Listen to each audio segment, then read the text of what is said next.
સહજાનંદ સ્વામી મહારાજની જય, હરે કૃષ્ણ મહારાજની જય। આજે આપણે ઘર સભા વિશે થોડું જાણીશું। ઘર સભા એ પરિવારમાં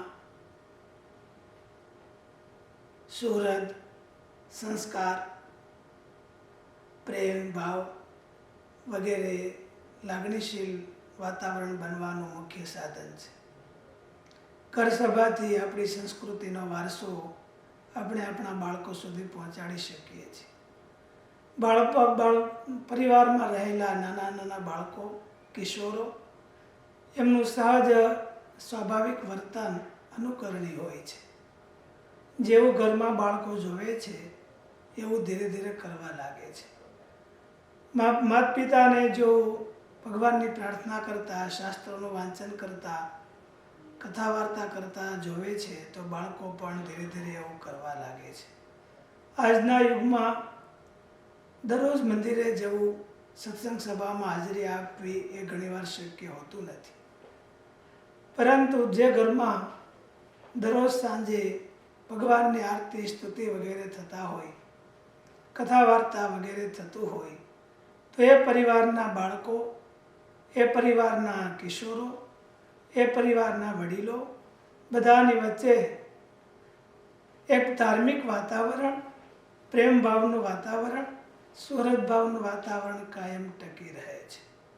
આજે જ્યારે કુટુંબો પરસ્પરના કુસુમથી વેરવિખેર થતા જાય છે, એકબીજાના મન જુદા પડતા જાય છે, એ જુદા પડતા મનને રોકવાનું એક મોટામાં મોટું જો માધ્યમ હોય તો એ ઘર સભા છે। ઘર સભાથી બાળકોની અંદર સંસ્કાર આવે છે, કિશોરોની અંદર સમજણ આવે છે અને એક સંપનું વાતાવરણ ઉત્પન્ન થાય છે। નાના બાળકોને આ ઘર સભાના માધ્યમથી સારા સારા કીર્તનો પણ શીખવી શકાય છે, સારી સારી વાતો એમને સંભળાવી ઉપદેશ આપી શકાય છે, વડીલો પ્રત્યે આદર ભાવ કેળવે એવા સંસ્કારો આપી શકાય છે। હવે એક પ્રશ્ન એ થાય કે જે કિશોરો, યુવાનો છે, એમને બાળ સભામાં, ઘર સભાની અંદર કેવી રીતે રસ લેતા કરવા? કિશોરોને ઘર સભામાં રસ લેતા કરવા માટેનું એક મોટું માધ્યમ છે કે એમની અનુકૂળતા પ્રમાણે, એમના પ્લાન પ્રમાણે ઘર સભાનું આયોજન કરવું।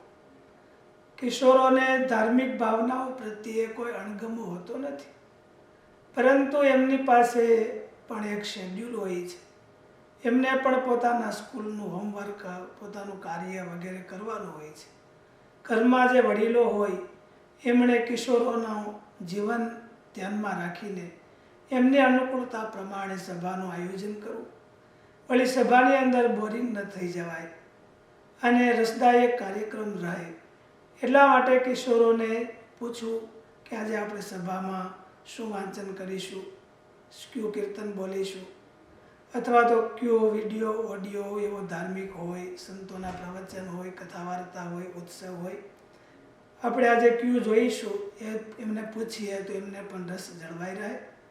વળી જ્યારે સભા થાય ત્યારે કિશોરોને બધાની હાજરીમાં કોઈ પ્રકારની સલાહ અથવા તો ઠપકો ન આપતા એમને યાદી આપવાની હોય તો એકાંતમાં પ્રેમ ભાવથી, એમનું હિત થાય એવા ભાવથી, એમને સમજાય એવી રીતે યાદી આપીએ તો એમના જીવનમાં પણ અવશ્ય સુધારો આવે છે। અને જ્યારે કિશોરોને હોમવર્કનો ટાઈમ ન હોય એવા ટાઈમે સભાનું આયોજન કરવું, વળી બહુ લાંબી પણ સભા ન કરવી, જેથી કરીને બાળકો કે કિશોરો બોરિંગ થઈ જાય, થાકી જાય, કંટાળી જાય, એટલો બધો લાંબો કાર્યક્રમ પણ ઘર સભાનો ન રાખવો। વળી શાસ્ત્રમાં લખ્યું છે, પ્રાપ્તે તો 16 વર્ષે પુત્ર મિત્ર વદાચરેત।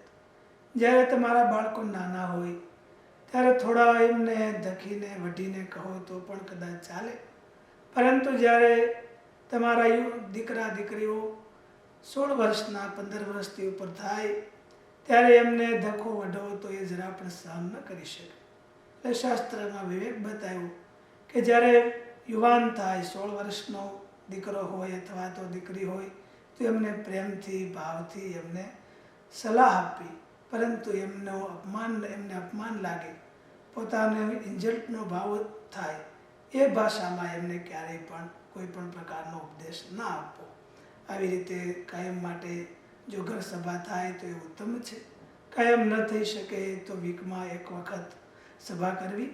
કદાચ ક્યાંય બહાર જવાનું થયું હોય તો એક વીકે ન થઈ શકે તો 15 દિવસે તો અવશ્ય કરવી. ઉત્સવ સમયાનો પ્રસંગ હોય, બીજું ધાર્મિક પ્રસંગોમાં જવાનું હોય, મંદિર વગેરે, તો એ દિવસે મોડા આવ્યા હોય તો એ દિવસે ઘર સભાનો આગ્રહ વડીલોએ ન રાખવો. અથવા બાળકોની પરીક્ષાઓ હોય તો એ ટાઈમે બાળકોને સામેથી કહેવું કે આજે તમારે પરીક્ષાનું રીડિંગ છે તો તમે સભામાં નહીં આવો તો ચાલશે. એમ બાળકોને એવું ન લાગવું જોઈએ કે અમારા માતા પિતા ખૂબ અમારી પાસે જડતાથી આ બધું કરાવે છે, પરંતુ એમને સમજાવી પ્રેમ ભાવથી ઘર સભામાં એમને જો જોઈન્ટ કરીશું તો ધીરે ધીરે એમાં પણ સારા સંસ્કારો આવશે, વડીલો પ્રત્યે આદરભાવ થશે. માતા પિતા હોય, જે વડીલો હોય, એમની પ્રત્યે આદર રાખવાનું નાના હોય એમને શીખવવું.